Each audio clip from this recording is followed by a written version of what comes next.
Acaba de terminar la prueba de clasificación del Gran Premio de España. La verdad que una prueba de clasificación interesante en un circuito en el cual hemos tenido un accidente fuerte que ya vamos a hablar de Charles Leclerc, bandera roja. Y hemos tenido, a ver, una clasificación en la que nos dio algunas sorpresitas sobre el final, pero las diferencias bastante más espaciadas que lo que había sido sin dudas el Gran Premio de Mónaco. Y también una clasificación en la que solo servía dar una sola vuelta. Ya no, los neumáticos no duraban nada, es más, justo duraban para cerrar la vuelta. Inclusive en algunos ni siquiera cerraban la vuelta porque algunas vueltas se caían en el tercer sector. Bueno, esto va a dar sin dudas un gran premio interesante. Vamos a analizar arrancando por la Quali 1. Antes de invito a que te suscribas al canal, dejamos el like y activa esa campanita si no te perdés nada.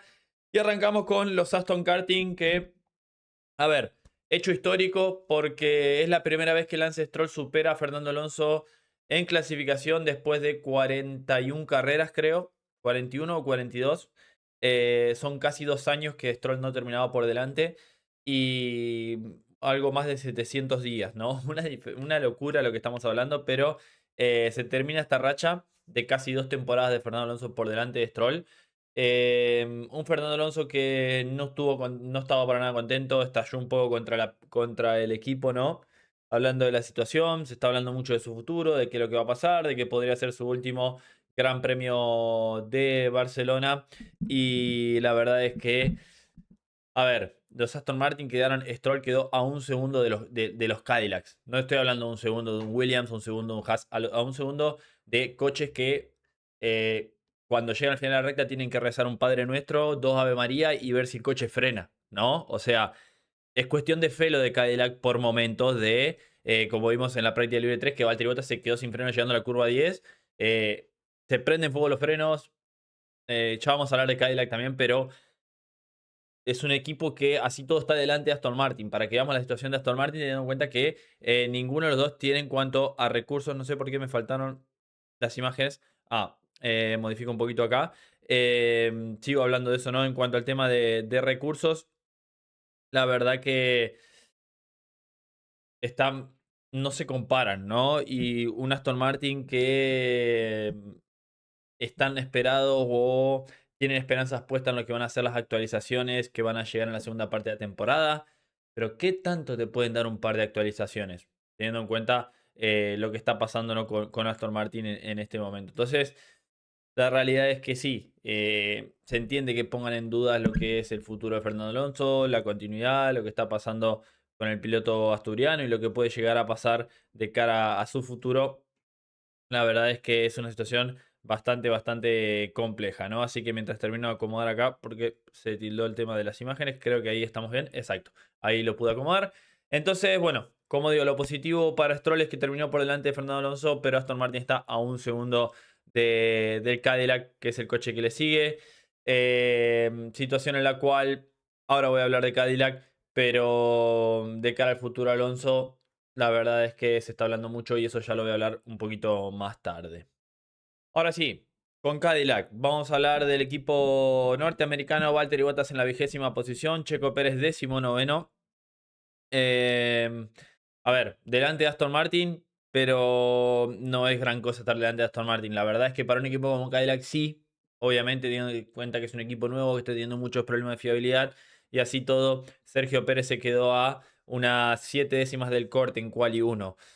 Lo positivo para Checo, otra vez vence a Valtteri Bottas por unas 212 milésimas de diferencia. Otra vez por delante. Está bien, Valtteri tuvo por ahí más inconvenientes. Práctica libre 3 se quedó sin frenos. Como decíamos recién, ¿no? El tema de complicaciones que vienen arrastrando hace varios grandes premios, que se prenden fuego, que el coche no frena. Hay un problema ahí que seguramente tienen que rediseñar algo porque no es normal que en todos los fines de semana tengan algún problema con los frenos. Y bueno, Checo marcando un poquito la diferencia. La verdad que dijo que era lo máximo y apuntaba al tema del Gran Premio, ¿no? El ritmo de carrera, que obviamente el objetivo de Williams es terminar por delante de Aston Martin. No hay mucho más, pero, perdón, el objetivo de Cadillac es terminar por delante de Aston Martin. Pero otra vez Checo marcando la pauta dentro de la escudería, marcando la diferencia sobre un Valtteri Bottas que en su fortaleza, que era la velocidad de una vuelta, ese velocista que veíamos, está siendo superado de manera constante la temporada por Checo y ni hablar en tema de ritmo de carrera. En cuanto al equipo Williams, bueno, podemos hablar de Alexander Albon y Carlos Sainz, que tenemos 16º a Carlos Sainz, 18º Albon. Un Albon que quedó eliminado en Q1, ambos Williams luchando desde muy temprano en la quali 1. Lo vimos a Albon que se fue ancho en la curva 10, casi revienta un cartel. O sea, se fue muy ancho en la curva 9, perdón. Después vimos a Sainz que en la curva 1, en el primer intento, se pasa de largo. Como que está muy complicado de manejar ese coche, el Williams, con un sobrepeso que en este tipo de circuito te termina costando y mucho. Y le va a costar aún más en la carrera por el tema de cómo van a lastimar a los neumáticos, ¿no? Esa degradación que yo creo que va a tener una degradación importante el coche de Williams y que van a sufrir en la carrera. Carlos Sainz logró pasar a Quali 2 con lo justo ahí por delante de Ocon, unas 192 milésimas a favor en el corte, y después ya no tuvo mucho que hacer. Incluso, a ver, se daba la sensación de que no tenía más neumáticos Sainz, ¿no? Porque hizo con neumáticos usados en la Quali 2. Yo creo que no esperaba mucho más. También guardaron neumáticos para el otro día, me da la sensación, teniendo en cuenta que su intento de Quali 2 marca la trimetría que son neumáticos usados. Entonces, creo que también pensando un poquito ya en la carrera y en el día domingo. En cuanto al equipo Haas, tenemos a Oliverman 15º, Esteban Ocon 17º, Oliverman otra vez superando a su compañero de equipo. En cuanto a la situación de Haas, vemos a Ocon que quedó eliminado en Quali 1, pero la diferencia con Oliverman fue importante porque Oliverman le sacó medio segundo a su compañero de equipo. En un circuito como Barcelona, medio segundo es bastante. Y la verdad es que eh, sigue marcando esa pauta. Después la Quali 2 de Berman no pudo ser. No sé si había más, me daba la sensación. Para mí estaba hasta ahí es donde estaba el Haas. Y terminó por delante el Williams en la 15ª posición. También quedando a 120 milésimas de los Alpine, 130 milésimas de Gasly. Es la situación en la que está actualmente Haas. Haas había empezado fuerte la temporada y después se fue cayendo y da la sensación que los demás equipos hoy en día son superiores y el equipo Haas pasó de ser el mejor coche o el mejor del resto, por así decirlo, en las primeras carreras, a venirse abajo y hoy apuntar a estar, bueno, luchando por ser séptimo coche ahí con el Williams, es la sensación. Equipo Alpine, tengo que hablar del piloto argentino y de Gasly. Gasly, que recordemos, ya lo analizamos el día de ayer, pero si estuviste por ahí en una cueva, le devolvieron el podio de Mónaco, así que eso es importantísimo para el equipo francés. Pero acá, a ver, los vemos ambos eliminados 13º, 14ª posición. ¿Preocupa? Teniendo en cuenta lo que había sido las últimas clasificaciones, sí, pero se confirmó por parte del equipo francés que sacrificaron bastante la puesta a punto de clasificación pensando en el domingo. Franco había dicho el día viernes de que pensaba que iban a ser 30 paradas con la degradación que hay. Se destrozan los neumáticos, ya lo analizamos el día de ayer. Y que el coche Alpine, que su fortaleza es el ritmo de carrera, estuvieron trabajando absolutamente todo en eso, ¿no? De afinar el máximo posible y obviamente sacrificas un poco de la velocidad de una vuelta, que tampoco, como digo, es la fortaleza de ellos. Pero hemos visto, por ejemplo, en Quali 2 Lindblad, que quedó ahí en el borde, le metió más de 3,5 décimas a Franco. Y en clasificación me parece que el Vicar, si bien es mejor coche a una vuelta, no sé si tiene 3,5 décimas. Entonces yo creo que para el día de mañana lo de Alpine puede ser muy interesante y creo que sí pueden luchar y van a apuntar a estar ahí en los puntitos. Hay que ver el tema de la estrategia. Creo que tienen más ritmo que los Vicar y más ritmo que los Audi. No tengo dudas, me parece que ambos pueden luchar por meterse ahí y aprovechar esta situación de un circuito que en cuanto a su fortaleza, que es el ritmo de carrera, le puede venir bien. Franco nuevamente superando a Gasly. De las últimas 4 clasificaciones, en 3 lo ha superado. Así que muy bien para el piloto argentino. Quedó unas 70 milésimas por delante, o sea, el coche no tenía más. Incluso en la quali 1 habían quedado muy parejos. Habían quedado separados en la 12ª y 13ª posición por 9 milésimas. Y ahora en la quali 2 quedaron por 70 milésimas. Así que el coche no daba para más. Buen trabajo de Franco, buen trabajo del piloto francés. Y como digo, me parece que de cara a mañana van a tener la oportunidad en cuanto al tema de la estrategia. Hay que ver cómo trabajan de sumar unos puntitos, pero creo que va a ser tranquilamente una carrera a 3 paradas. Mínimo, yo creo que 2. Hay que ver si alguien llega con 2, pero si no, creo que va a ser una carrera a 3 paradas el día de mañana. Hay que ver el tema de safety car, virtual safety car, bueno, algo de esto que pueda llegar a afectar también. Tengo que hablar después del equipo Audi, que tenemos a Bortoleto en la 12ª posición y a Hülkenberg en la 9ª. Hülkenberg, primera vez en el año que se mete a Quali 3. Trabajo muy bueno del alemán, que en Mónaco se había quedado ahí. La verdad que en Mónaco nos desilusionó un poco. y acá logra meterse a Quali 3. No solo que se logra meter a Quali 3, sino que clasificó noveno gracias a que Leclerc no tuvo tiempo. Y tampoco que quedó tan lejos, porque vemos la diferencia con Liam Lawson y tenemos una diferencia de 115 milésimas a favor de Lawson. Y el equipo, tanto Audi como, a ver, Hülkenberg como Lawson, utilizaron neumático usado en la Quali 3 porque se habían quedado sin neumático. La verdad que un buen trabajo, otra vez superando a Bortoleto. No hubo gran diferencia entre Bortoleto y Hülkenberg. Sí, en realidad sí, unas 2 décimas, un poco más de 2 décimas a favor del alemán, que está fuerte en este momento. Da la sensación de que está más parejo de lo que había iniciado a principio de temporada, se lo ve más cómodo y creo que es algo bastante positivo para él. De cara al ritmo de carrera, yo creo que de los tres coches que nombramos, tanto Alpine como Vicar como el Audi, me parece que es el más flojito del Audi y que en ese sentido tanto los Alpine como los Vicar van a terminar por delante de ellos, pero siempre están ahí, ¿no? Siempre están ahí al borde de Quali 3, nos han acostumbrado a estar en esa décima, undécima, decimosegunda posición en Quali, después en ritmo de carrera se caen un poco, pero también estamos hablando de un motorista nuevo, un coche nuevo, la verdad que como lo he dicho ya en varios videos, me esperaba menos de Audi en esta temporada, sobre todo para un inicio, y creo que están haciendo un buen trabajo, un muy buen trabajo. Veremos si hay alguna excepción, alguna casualidad, algún caos por ahí. El permitirte largar en esa posición puede llegar a que a fin de carrera pesques algún que otro puntito. Equipo Vicar, tenemos a Albin Lindblad en la undécima posición, eliminado por 72 milésimas por Nico Hülkenberg. Y un Liam Lawson que hizo un gran trabajo, se metió a Quali 3 y en la Quali 2 lo superó por 2 décimas y media, un poquito más a Albin Lindblad. La verdad que muy buen trabajo de Liam Lawson, que en Quali 3 quedó en la octava posición. Como digo, con neumático usado, la batalla era contra Hülkenberg para ver quién quedaba por delante. Incluso lo normal hubiera sido noveno y décimo para ellos, pero Leclerc se pegó.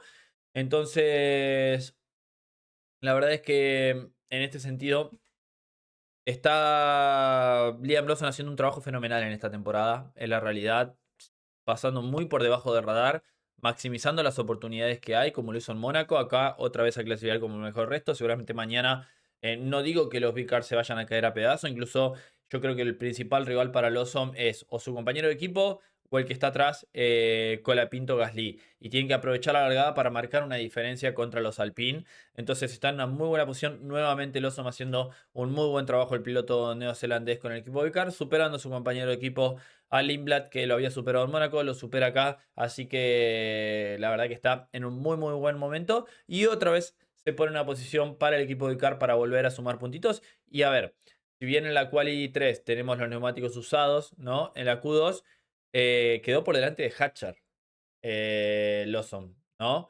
Entonces es algo a tener en cuenta. Está bien, hizo una vuelta más, mejoró, pero la realidad es que no es tanta la diferencia, creo yo, teniendo en cuenta que el otro es un Red Bull y un Vicar, así que un gran trabajo. Sobre todo, es un auto que para clasificar va muy bien. Ya me meto con los equipos de arriba y tengo que hablar del equipo Red Bull. Tenemos a Max Verstappen en la quinta posición, Isaac Hatcher en la sexta. A ver, mm, siempre que veo a un compañero de Verstappen a menos de una décima de él, es porque siento a ver, el compañero hizo absolutamente todo. O sea, no voy a criticar a Hatcher, al contrario, Hatcher hizo una clasificación fenomenal. Lo vemos a Hatcher quedando a 4 décimas del mejor tiempo, quedando a media décima de Verstappen. Un trabajo absolutamente brillante de Hatcher, con un Verstappen que quedó a 342 milésimas del tiempo de la punta y quedó a nada de la tercera posición, porque si vemos Verstappen quedó de Antonelli a 23 milésimas, ni hablar que quedó a 20 de Norris. Entonces, en ese sentido, uy, se me descubrió una parte. En ese sentido, creo que hizo una buena clasificación. El Red Bull me da ciertas dudas en cuanto a la degradación por ese sobrepeso que tiene el equipo de Milton Keynes. Pero, a ver, es un gran trabajo de Hatcher. Me parece que Verstappen tampoco estuvo del todo al 100% cómodo con el coche. Y está esta posibilidad de cara a lo que pueda pasar en carrera, que creo que ahí van a sufrir un poquito. Obviamente el tema de la estrategia de la gestión de neumáticos va a ser clave en este circuito, pero me sorprendo en cuanto al tema de la clasificación también. Lo apretada que está entre los cuatro equipos de arriba, 4 décimas entre los equipos de arriba, cuando vemos diferencias tremendas a lo largo de toda la parrilla. Como digo, de la tercera a la quinta posición separaron 23 milésimas y eso puede ser clave. Después en ritmo de carrera sabemos que el Mercedes va muy bien, los McLaren tienden a ir bien. Veremos qué puede hacer el Red Bull, que en ritmo de carrera no me da la sensación de que esté tan fuerte el coche. Lo veo más como apuntando al Bicar, pero mañana va a ser el tema de gestionar.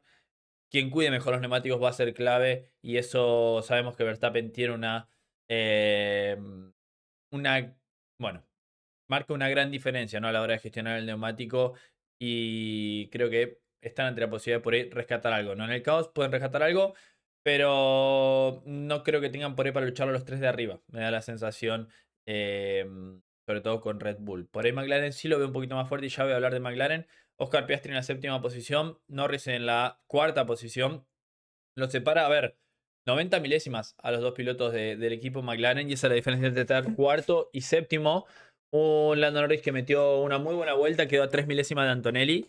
Yo me veía así, lo que me sorprendió fue Ferrari, que ya voy a hablar, pero lo veía McLaren un poquito más fuerte, ¿no? Russell le metió una gran diferencia a todos, porque vemos que del tercero al séptimo tenemos en menos de una décima, y después de Russell al tercero tenemos 3 décimas. Entonces, la verdad es que tampoco me da la sensación de que Antonelli haya maximizado todo, pero el equipo McLaren en cuanto a su principal problema sabemos que no es el ritmo de ese coche, no es la velocidad de una vuelta, sino que es el tema de la fiabilidad. Están sufriendo mucho esta temporada. Norris no terminó en Mónaco, Norris no terminó en Canadá. Eh, no, en Miami sí terminaron ambos coches, pero después creo que las primeras dos carreras tampoco. O sea, han tenido más carreras sin terminar los dos coches que con carreras terminadas con ambos coches. Entonces, eso creo que es el gran desafío. Y teniendo en cuenta las altas temperaturas, la degradación va a ser un desafío el domingo para el equipo McLaren. Pero veremos si pueden luchar o no. Lando Norris lo veo en un mejor momento que su compañero de equipo. Creo que se lo está viendo también más cómodo de lo que se lo veía el año pasado. Lo veo como un mejor piloto comparado con lo que fue el año pasado. Ya sin esa presión me parece que es un piloto distinto y es donde sale a relucir el mejor Lando Norris que estamos viendo en esta temporada. Cuando puede, siempre está por delante de su compañero de equipo, a excepción, bueno, de lo que pasó en Mónaco, ¿no? Hablando un poquito del equipo Ferrari, y acá, bueno, va a haber que hablar bastante porque tenemos a un Charles Leclerc en la décima posición, tenemos un Hamilton en la segunda posición. Y, a ver, en cuanto al tema de Leclerc, lo que vimos hoy de Leclerc es ese piloto que nos tiene, o una repetición de por ahí lo que vimos en Mónaco, em, pero en un momento que tampoco. Es que era la primera vuelta de Quali 3, ¿no? Y se fue a la salida de la curva 3, se le movió un poco el coche de atrás, lo destrozó, golpazo de 25G. Con un Leclerc que es eso, ¿no? Siempre trata de ir un poco más allá de lo que le permite el coche. Y Leclerc tiene esa filosofía de polo muro, ¿no? Un fin de semana en el que venía Leclerc de lo que había pasado en Mónaco, está siendo superado por su compañero de equipo, lo cual, quieras o no, le está afectando, porque sabemos que Leclerc es un piloto que cuando ve a su compañero de equipo por delante, se le ponen los ojos rojos así y se sesga completamente. Cuando está por delante de su compañero está todo normal y creo que está muy tranquilo, pero cuando su compañero de equipo lo viene superando, como ha pasado en las últimas carreras con Hamilton, está más cómodo con el coche Hamilton, la verdad es que empiezan a pasar estas cosas, da la sensación de que eso está sumando, ¿no? Un Leclerc que recordemos traía los nuevos frenos para este fin de semana. Se lo había visto bastante fuerte a Leclerc. En quali 1 había quedado por detrás de Hamilton, pero en quali 2 había quedado por delante. La verdad es que venía bastante parejo los Ferraris y tenía la posibilidad de pelear por la pole, yo creo. Venía siendo. A ver, venía atacando con todo. Se le mueve un poco atrás. Para mí se fue un poquito ancho sobre la zona sucia y ahí lo termina perdiendo, ¿no? Y el golpazo es muy fuerte. Hay que ver si no tiene que cambiar el chasis en ese coche. Lo que lo dejó en la décima posición. La verdad es que se quedó sin tiempo porque es su primer intento de quali 3, lo cual perjudicó a Hamilton. Hamilton venía marcando récord en el primer sector y tuvo que abortar la vuelta. Después hizo su primer intento con neumático usado y solo el último con neumático nuevo. Pero un Leclerc que, a ver, viene de pegarse en la clasificación de Mónaco, pegarse en la carrera de Mónaco y ahora pegarse acá en la clasificación de Barcelona. La verdad es que siempre le falta algo, ¿no? Sabemos la velocidad que tiene, que es uno de los mejores pilotos que hay en la parrilla, pero le está afectando la situación y bastante, sobre todo teniendo en cuenta de que Hamilton está en un nivel tremendo. Y ahora voy a hablar de Lewis, que otra vez vuelve a maximizar todo. Un Lewis Hamilton que me hace recordar a Lewis de los buenos tiempos, ¿no? Lewis que tenía esa frialdad, esa tranquilidad, que va trabajando el fin de semana, que cuando tiene las oportunidades la aprovecha, y eso es lo que hizo hoy. Quedó a nada de la pole de Russell. Es más, comete un pequeño error Lewis en la primera curva, y eso creo que le quitó la posibilidad de estar en pole. Es la primera fila de largada para Hamilton desde... mm, ¿Desde qué gran premio que no larga Hamilton en la primera fila? No me acuerdo. Este año no lo había hecho. El año pasado creo que había sido, ¿no? Este año el único que había estado en primera fila que no era Mercedes era Verstappen. Bien. Entonces Hamilton ahora se mete en la primera fila.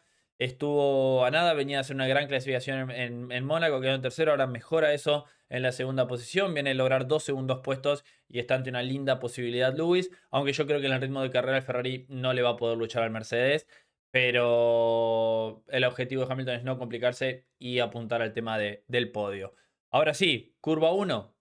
Si tiene la posibilidad de atacar, lo va a hacer. Es un circuito que se le ha dado muy bien a Hamilton en el tiempo. Y bueno, Este es el Lewis Hamilton que fue a buscar Ferrari, ¿no? Es el Lewis Hamilton que va cambiando cosas del auto, que va ayudando al desarrollo, que aprovecha las oportunidades. Y esperemos que siga así, porque donde Ferrari dé un pasito adelante, Hamilton en este nivel tranquilamente puede pelear por cosas muy, muy importantes. No creo que el Ferrari pueda luchar por la carrera, ojalá me equivoque, pero da la sensación de que Mercedes está un paso por delante del resto y en este tipo de circuitos te destroza. Hablando de Mercedes, Antonelli en la tercera posición, Russell en la primera, Antonelli a 2 décimas y media, perdón, a 2 décimas y media de Hamilton, quedando a más de 3 décimas de Russell, que es una diferencia importante, ¿no? Todo el fin de semana Russell estuvo más cómodo que Antonelli, en tiempo de 1.14.6 para Russell, 1.14.998 para Antonelli, casi 1.15. Un Kimi que estuvo perdiendo con Russell en el segundo sector todo el fin de semana, ¿no? Russell muy fuerte en ese segundo sector, es donde marcaba la diferencia, y también que llegaba con un poquito más de vida al último sector, con los neumáticos al último sector, y ahí también aprovechaba. Kimi tercero, yo creo que no va a tener problemas para terminar en la segunda posición. Y a ver, por más de que haya clasificado a 3 décimas de Russell, no descarto de que podamos tener una linda lucha entre los dos pilotos de Mercedes. ¿Por qué? Porque lo vimos en Canadá. Russell había clasificado por delante de Antonelli y en ritmo Antonelli tenía un mejor ritmo. El tema de lo que va a pasar mañana, cómo predispone la carrera o cómo se puede dar el Gran Premio, sí juega a favor de Russell, porque va a ser un Gran Premio de mucha gestión, de cuidar los neumáticos, y en eso Russell, con la experiencia que tiene, puede marcar una diferencia a su favor. Pero no descarto nada, ¿no? Me gustaría ver que se encuentre en la pista de nuevo, como pasó en Canadá, que tengamos el round 2 o que tengamos un round completo. Creo que eso puede ser muy, muy interesante, porque Antonelli yo creo que no se va a conformar con la segunda posición, y si puede lo va a atacar a Russell. Así que ni me quiero estar imaginando lo que está pasando en la cabeza de los de Mercedes. Creo que es un alivio para ellos que Hamilton se haya metido ahí en el medio. Pero también puede dejar a una curva 1 en la que Ferrari, viendo cómo larga, y que Russell por ahí viene teniendo complicaciones. Recordemos, en Canadá largo mejor Antonelli. Hamilton viene largando muy fuerte. Por ahí no me sorprendería un Hamilton verlo en curva 1 por delante de Russell, y después que tengamos a los dos Mercedes atacándose ahí atrás en las primeras vueltas. Después, obviamente, si Hamilton pasa primero, lo van a superar. Pero creo que estamos ante una linda posibilidad. Es carrera de mucha gestión, muy estratégica, en la que por lo menos va a haber 2 paradas. Incluso no me sorprendería que haya 3 paradas, porque los Pirelli acá sí, que se están degradando y se deshacen. Tras 5 vueltas termina cayendo el ritmo más de 1 segundo y medio. Es impresionante. Así que va a ser muy, muy interesante cómo se gestiona el día de mañana. Y Russell haciendo todo lo que tenía que hacer. Russell necesitaba este impulso. Meter una pole por 3 décimas a tu compañero ayuda mucho a la confianza. Un fin de semana que viene siendo limpio, que se lo vio fuerte todo el fin de semana George Russell, por delante, tanto en Q1 como en Q2 como en Q3, como en todas las prácticas, por delante de Antonelli. Y esto tiene que completarlo. Es así. Yo creo que estamos viendo al George Russell más firme desde incluso antes de Canadá. Yo lo había visto en Canadá, si bien hizo la pole, no lo vi tan firme durante todo el fin de semana como si lo vi acá. Creo que puede ser el fin de semana que más fuerte se lo ha visto a Russell en todo el año, inclusive. Así que está ante una muy buena posibilidad y veremos si la puede aprovechar. El objetivo de él es ya empezar a terminar como sea por delante de Antonelli, de Kimi Antonelli, que es empezar a recortar puntos porque es muchísima la diferencia y tiene que disminuir esa gran diferencia. Cierro por ahora con este análisis. Déjame en los comentarios qué opinás. Suscríbete al canal, deja un me gusta y nos vemos en el próximo video de Motorsport Planet. Adiós.